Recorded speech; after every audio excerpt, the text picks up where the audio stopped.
البلدية باقت عربانتي وانا هنا رزق. عندي رزق. طبت لي المحل دا اشتري مي، جاوا ياخذوها بالكابسة، شفتهم قالوا لي راح احرق قلبك، كبسوها قدامي. البلدية قالوا لك؟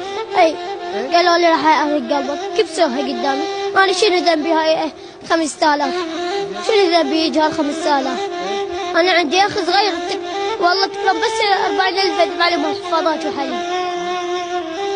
هيدا انا ناشد والله انا اريد، بس احنا عندي حربانه، كان عندي بذول الكابس ياخذوها. الله لا يوفقهم، الله يقطع رزقهم نفس ما قطعوا رزقي. بس يعني هم شالوها بدون ما يقولوا لك؟ اي والله. بس انا شو اقول، حسب الله ونعم الوكيل، قطعوا رزق الله يقطع رزقهم. شنو ذنبي اني؟ والله هاي ايجار بالقران. ايجار هاي؟ اي والله. قد ايجار هاي؟ 5000. انا شنو ذنبي؟ شنو ذنبي كل يوم ويا 5؟ ذنبي اخويا شو يبقى له؟ خواتي اصرف عليهم شو يبقى لهم؟ مصرف للبيت والله بس اني.